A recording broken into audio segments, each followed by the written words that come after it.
Coaching Soccer Weekly, episode 349. No more Rondos. Entertaining, educational, and inspiring soccer content to help make you a more effective coach, player, or soccer parent. Hello, and welcome back to Coaching Soccer Weekly, presented by World Class Coaching. My name is Sega Verbinovich, and this is the podcast devoted to bringing you cutting-edge methods, techniques, and tactics for coaching soccer. It doesn't matter if you're an experienced coach who has been training teams for many years, or if you're new to coaching and working with the team for the very first time. There's something we can all do to take our coaching to the next level. Welcome back to the show. This is actually my second attempt at recording this week's show because I had some audio issues. So couldn't really fix them. So here I am recording again. When I first recorded, I think it was a little bit more passionate. After our games, I kind of felt a certain way, and I'll talk about that. And now, seeing how the rest of the week unfolded, I'm actually really happy with what's going on. The title, No More Rondos, is a little misleading, to be honest, but in a way it's not, because we're done with Rondos for a while. The only time we're really going to do Rondos is if players come 5-10 minutes early, and that's it. I'm going to be talking a lot about what happened, why we got to where we are now, and how we're moving forward, because honestly, I think it's a much better way of moving forward, at least while we're indoors. When we go outdoors, things change, but indoors, we have a really big advantage in that we have small space that we use, and we have a lot of different small spaces. So we rent out a basement. We also have a single gym. I would say like half a single gym. It's like an elementary school gym. Like, that's the size of what we use. So the fact that we use small spaces, which is something, by the way, that I've always done as a coach. I've always been asked to use small spaces because the clubs and academies that I worked for before I opened my own academy, I was always working with the youngest kids, and we were kind of shafted into the corner, and they would kind of be like, listen, you've got this small space, just do whatever you want. Here are the players, here's equipment, and go. And that never bothered me because I played in small environments, so I was used to it. I was used to being a part of that environment. I was used to getting coached in that environment. So to me, it wasn't a big deal. And I actually like the small environment more than the big environment. So let's talk about the weekend, what happened there. And we had 3 games this weekend.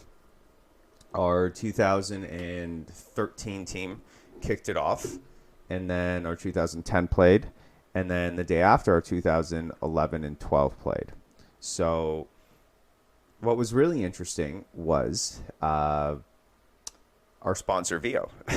I got my VO2, and on Saturday I recorded with the VO2, and then on Sunday I recorded with the original VO. And then you can watch it on YouTube.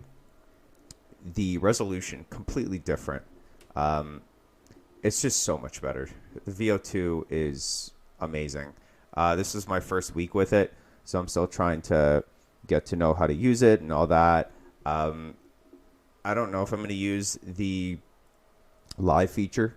That's something that I'm going to explore eventually. I just don't know when. There's a lot of things going on right now.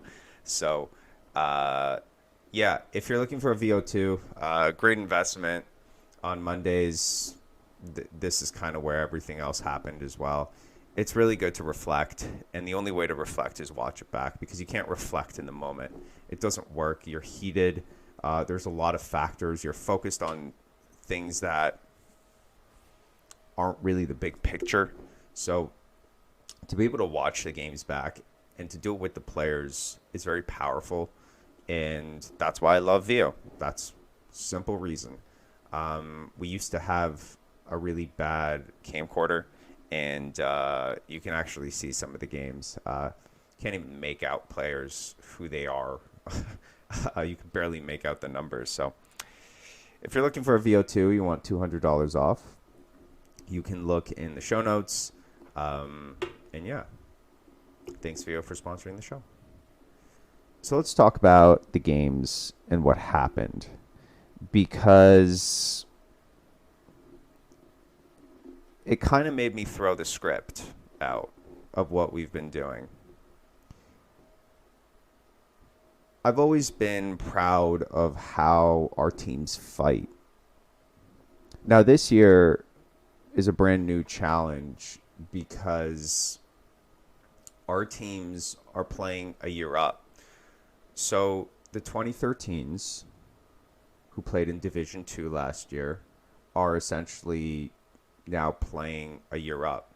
Now, that's not something that I wanted originally, but the way our league worked this year was that the 2013 league joined with the 2012, so I didn't really have a choice. So they're playing a lot of games up a year. And this weekend, they played against a big, strong team who our 2012 team would consistently beat. But this team, because they're playing a year up against these big, giant kids, it exposed weaknesses in the team that weren't exposed last year. So what I've started to see within all our teams, because all our teams except for our 2010 team are playing up a year, I'm starting to see that we're not battling on defense, that we're just kind of swinging for the ball. So the way that I talk to my players about it is, if your foot is like a baseball bat, you're essentially leading with your foot and you're just kind of swinging it like a baseball bat. And that doesn't work. It's so easy if someone's coming in swinging at you to just beat the player. So what happened in the game, we lost 3-0. All three goals, they had two big, strong players, and they just dribbled through our team, and that's unacceptable. I want our teams to fight on defense, and I want our players to put hands on someone, not in a way to foul, never push, but just to kind of let the player know that you're there. So for us to have players dribble through our team where what we practice is 1v1 defending means that we've been doing it wrong. It's that simple. We've been doing it at an average level because our teams, when they're playing up a year, they can't cope. They can't defend properly. Our 1v1s, we're still destroying teams with our moves, playing a year older. That's never been a doubt. But what has now is two things: defending and shooting. We're not scoring goals, and that's an issue. If you're not scoring goals, you can't win games. If you're getting goals scored on you, you can lose games. So that combination of those two things, not working. And that was something that happened with the 2013. And during halftime, that's what I spoke about. You know, you cannot let players dribble through our team. That just can't happen. So that game ended. 2010s. Again, same problem. 2010s played against a team that we should have beat, and we didn't. Why didn't we beat them? Same problems as the first team. We took shots. None of them hit the target, except for maybe a couple. But our shooting is just not good enough. We're missing the net a lot, and that's not okay. We have to start scoring. And the defending wasn't so great. You know, players still got beat off the dribble. And then what sealed it was the Sunday game with our 2011s and our 2012s playing in the 2011 league. Same issues. We got fouled. We got tripped.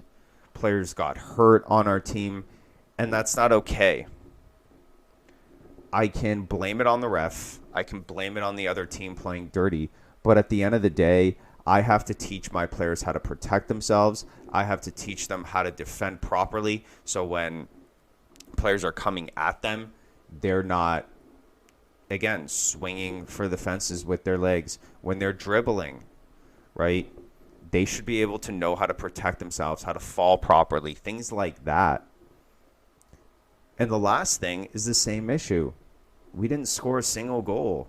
We had lots of chances, but we had 3 chances inside the box and none of our players took the shot. So those were the problems. And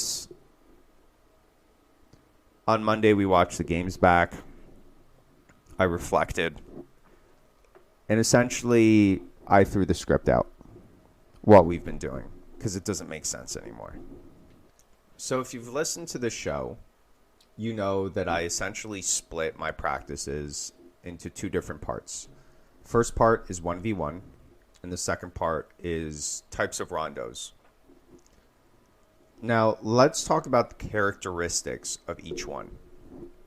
Let's start with 1v1s. If I were to describe 1v1s, I would describe it as exhausting. I would describe it as physical. I would describe it as players battling. I would describe it as creativity. I would describe it as very difficult. If I were to describe rondos, I would describe it as technical, tactical. I would describe it as game awareness, which I could also actually say for the 1v1s. But what I wouldn't describe the rondos as ever is something physical. You don't get hands on anyone. There's no contact in rondos. And sorry, let me just make it clear here again. When I say get your hands on someone, I'm not talking about fighting. I'm not talking about pushing. I'm not talking about any of that. I'm not talking about anything illegal. I'm just talking about making sure the player knows that you are there and that you have pressure on them. It's one thing to put pressure on a player with the way that we've done defending, and I'm going to talk about that. But it's a whole other thing when there's physical contact. You're a lot more panicking on the ball. So if we look at how our teams are playing now, and we look at the big issues, well, what are the big issues? The big issues, number 1, are that we're not physical enough. Number 2, we're getting scored on way too much. And number 3, we're not scoring ourselves. So those 3 issues, while some could probably argue that you could do them in rondos, and I guess in a way you could, the most effective way to get the amount of repetitions is not rondos, it is 1v1s. So we're stopping the rondos for now. Only when players come 5-10 minutes early, they can come in and do little rondos, but I'm not coaching that, so I don't consider those real rondos, right? Rondos are stuff that I'm coaching, and I use them for tactical reasons. So when they're just coming in and doing a monkey in the middle game, that's not a real rondo in my opinion, because I'm not paying attention. I'm not coaching it. You can, yes, it's called a rondo, but I would just call it monkey in the middle at that point. To me, rondo has more of a tactical, technical meaning. So we've changed defending. The way that we used to work on defending was, we would say, in between the ball and the net, arm over the ball, surfboard, hot feet, and then fake attack. Instead now, the most important part is the second step. The first step still stays the same in between the ball and the net. But the second step, rather than having your arm over the ball, arm on the player. Or we use our shield, okay, which I talk about in Shark Attack. We use our shield and we get our shield into the player. I want the players leaning in with their upper body rather than their lower body. And you can kind of say, well, I don't know. You can say that it's not necessarily soccer appropriate, that it's dirty. You could say those types of things, but the way that we're coaching it, we're emphasizing the fact that when I'm putting my hands on a player, I'm not pushing them. I'm not fouling them. I'm not doing anything other than making sure the player knows that I'm there and that they're under extreme pressure. Now, if you watch the English Premier League, and you watch every single 1v1, you'll see that there is insane amount of contact. There's shirt pulling. There's all this stuff. There's pushing. There's, just a real battle. At the younger ages, we do want them to understand that there's contact. And I think that's okay, as long as the players keep themselves safe. And what I'm looking for a lot of the time is, during the 1v1 defending now, is, are the players keeping themselves safe? I'm looking for that on offense and defense. When I hear a player kind of yell in pain a little bit, like they're a little hurt, I make sure to watch that player and see what they're doing wrong. Because if a player is getting hurt in our 1v1s, or I wouldn't even say getting hurt, if they're finding it difficult to be physical, then there's an issue, because it shouldn't be tough. In football, when I lived in Kansas for a couple of years and I did football, when you're first going into tackle football, they teach you how to tackle properly. You learn how to take hits. Even in hockey, you learn how to take hits. You learn how to do these things in a safe way.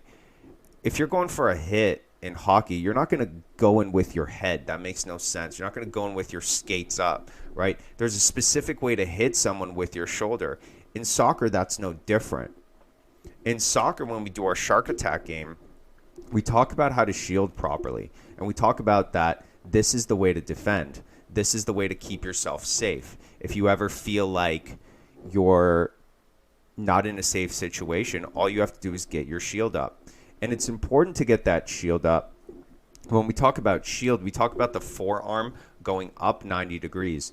So one of the things that we talk about with the players is we don't want a broken wing, right? So if you can imagine your forearm in 90 degrees, anything lower than that is a broken wing. And what I say is, if your wing is broken, you can't fly. And if you can't fly, can't score, right? So keep that shield right up 90 degrees. And what usually happens for the players that are getting hurt, and by getting hurt, I mean they're coming off and their arms are in pain. It's usually their triceps or biceps that are in pain, like that area.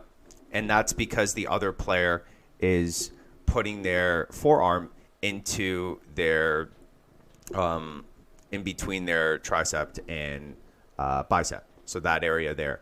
So what's happening is one player is protecting themselves and the other player isn't. We had a brother and they're twins. They were going up against each other. And I just heard the younger brother kind of being in pain. And I looked at them, and what was happening was it was shoulder to shoulder. It wasn't forearm to forearm. So none of them were keeping themselves safe. So, of course, one push, right, one kind of movement in one direction towards the defender is going to result in a player being hurt. And this is something that it's just not talked about in soccer development. We talk about dribbling, shooting, passing, but what we never teach our players is how to keep themselves safe. So I bring this up as a really big problem in soccer, because in my opinion, if you don't feel safe, if you don't feel confident, then you're not going to do something. I think those are just facts. I started rock climbing pretty recently, and in the gym that I go to, there's bouldering, and I am scared of bouldering. I don't want to fall and hurt my ankle, and the reason I'm scared is because I don't know how to fall properly. I don't. But I see people teaching other people how to fall properly, and they're able to start low and then get higher and higher and higher because eventually they just understand how to do it, and how to keep themselves safe. It's the same thing in soccer. If a player is twice my height, twice my size, which is what our players are experiencing, our players are not going to defend properly if they're scared of getting hurt. That's just the facts, right? Why would you just put your body on the line in that situation? If someone's your size, fine, then you can talk about bravery and all that. But there's a certain moment where bravery and insanity kind of change, right? And if a player's twice your size, that's not bravery anymore. That's insanity, right? So we've changed it now, our approach to defending, where now our players are starting to learn how to keep themselves safe a lot more. And this is something that we're going to continue to work on. Simply put, we've worked on it, but not enough. So it's a small change, but I think it's going to make a big difference. And when we've started our 1v1s and watching the 1v1, they're so much more competitive. It's a different level of competition. Our players are going into each other, and I'm starting to see players coming off way more tired than they were before. And the battles just look better. Now, there's a lot of work to do to get us to where we want to be from a defensive point of view, but I think we're going to start to see a shift in defending, and that's really what I'm looking for. So that's part 1 of 2 done. The second part is shooting. Either we're not hitting the net or we're not shooting enough. Those are the 2 problems. We have, I would say, in the whole academy, we have one player who, if I were to give it like a FIFA rating for his age, he's at a 99 for shooting. He hits the net with insane amount of power. He can hit it from anywhere on the field, like anywhere on the field. But other than that, I would say the average is like 60, which means players are missing the net. The shots are weak. It's just not even close to our standards of our ability in other parts of the game. So shooting is now a focus, and it's a really big focus. So here's what I've done. If you remember, I had Andrew Clifton on the show, and Andrew talked about kind of creating an environment for shooting, and we're very, I don't think fortunate is the word, because anyone that comes into our sessions kind of goes, this is a little small and weird. So I wouldn't use the word fortunate. I'll use the word resourceful. We have a basement that we use, and essentially I've kind of MacGyvered it and put up curtains and whatever to kind of have different pods. And each pod is a shooting area where we essentially play kind of like a game of racquetball with a rectangle in the middle, and players have 2 touches to get it back on in there. And then we score every time they get it in the box. They get a point. So at the end of 20 minutes, they give us their total number of goals. That's what I care about, right? How many times did you score? The other rule that we put in is that every time they shoot, they have to shoot it as hard as they can. I don't want them finessing it. I don't want anything. I want them repeating as hard as they can, shooting and shooting and shooting. And I'm seeing something that's really important, and that's confidence.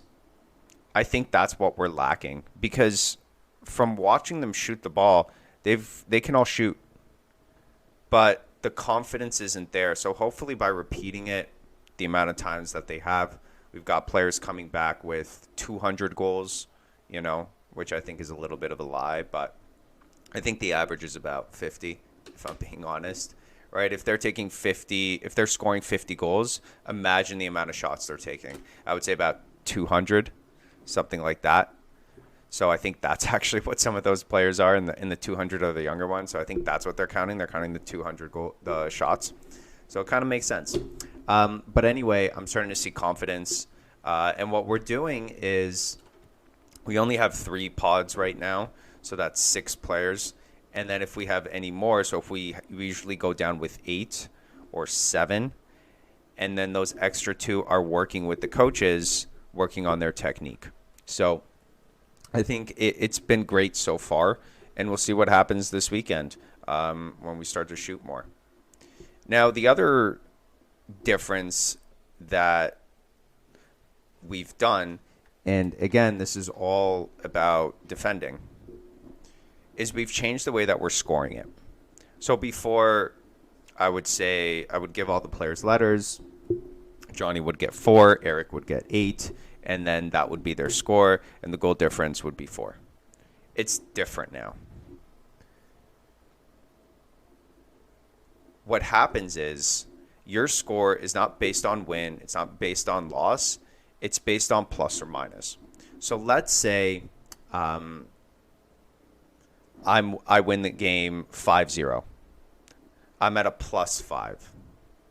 For every goal that I score, I get +1. However, if I get scored on, I get -1. So if it now, instead of 5-0, it's 5-4, I'm only at +1 rather than +5 that I was before. So it's a lot more about goal difference. And what we're scoring is not number of wins, which is what we were doing before.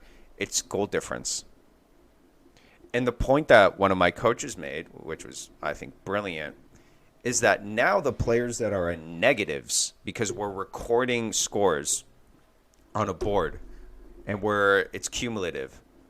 So when we see players in the negative, -7, -8, we know that player is struggling on defense. So we can watch that player a lot more and say, okay, what's going on with your defending? The players that are plus, we can talk about, you're probably not being challenged enough. So let's put that player in more challenging situations. So by recording things and having it there, it really allows us to focus on what players need because the data is right in front of us. And it's really simple to do. I mean, I just got a whiteboard, players' names, and then I have a column for 1v1, 2v2, 4v4 in shooting. We're only at 1v1 in shooting right now. We haven't moved to 2v2. We haven't moved to 4v4. Maybe eventually we will. But that's what I'm recording. So at the end of the month, there's a total for shooting. There's a total for 1v1s. And then we can see, who's the best in the academy, who's the best in the age group, who's struggling in an age group, stuff like that. The other thing I wanted to talk about was the Facebook group, Coaching Soccer Weekly. We're up 48 members now, so grown since last week, which is great. Sorry, still have the cough. This group is really important. I think one of the most important things for coaches is to have someone to turn to ask questions, and someone that you respect, and I have that. So there is someone that I regularly message and ask questions, and just to get their opinion. And the way that I ask is, I never give my opinion or anything like that. It's simply, here's what I'm doing. What do you think? And then he lets me know what he thinks about it. And then I just basically say, I appreciate that. Thank you. And then I think about what he says, whether I apply some of it, all of it, none of it. But I think that's really important to have that, especially for coaches, because this is one profession where you don't get a lot of feedback. And the feedback that you get is usually from parents. or for people who, let's just say, they're not that objective. That's a nice way of saying it. So this Facebook group is a way to do that. You know, you don't have to share personal stories. You don't have to, you can just kind of say, here's what I'm doing.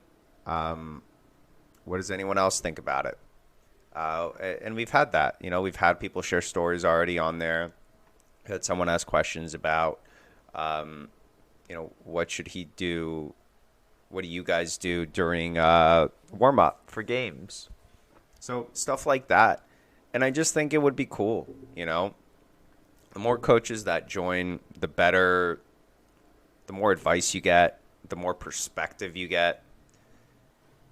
And I think that's important, So, listen, you don't have to say anything. You don't have to comment. You could just watch. You can read. You can learn.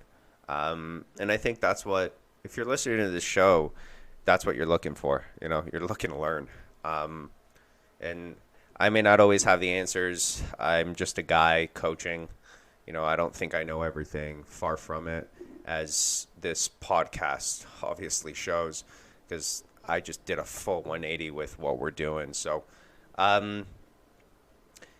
yeah, I mean, Facebook, look up Coaching Soccer Weekly. You'll find the group, ask to join, and I'll let you join. That's it.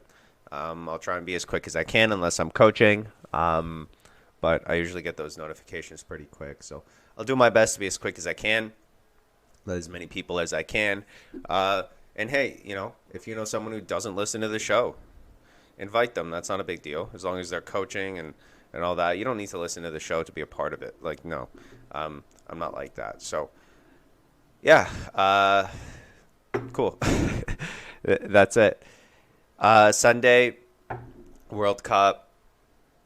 Doesn't really feel like a World Cup. There's snow outside. That's weird. Games are at 5 a.m. That's weird. Players don't really have time to get their mind in the World Cup. That's weird. There's a lot of political stuff going on. That's weird. Canada's in the World Cup. That's weird, but exciting.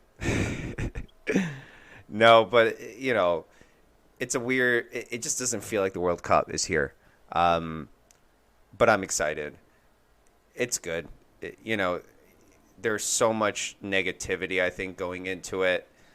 But cheer on your team. Be proud. Be proud of your country. Be proud of the players.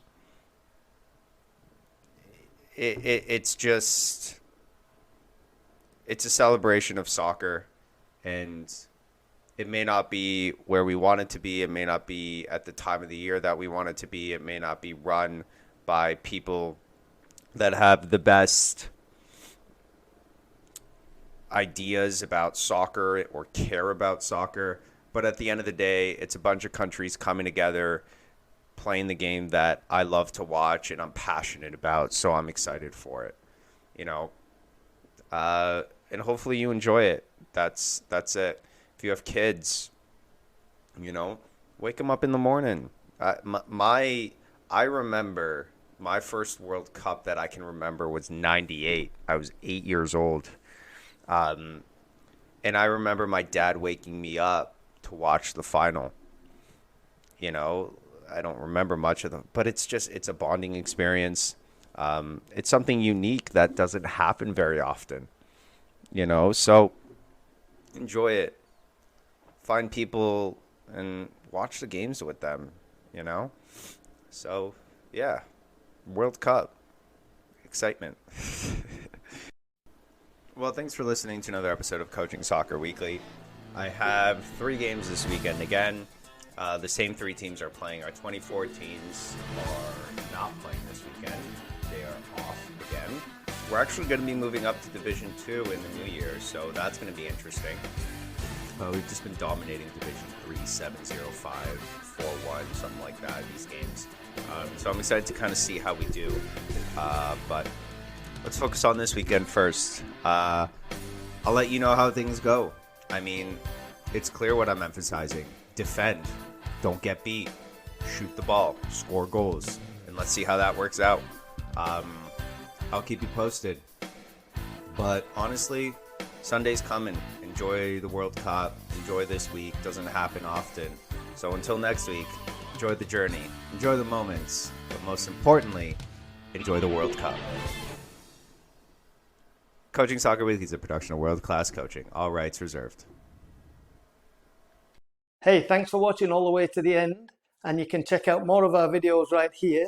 And if you haven't done so already, I would really appreciate it if you'd hit the like button and the subscribe button.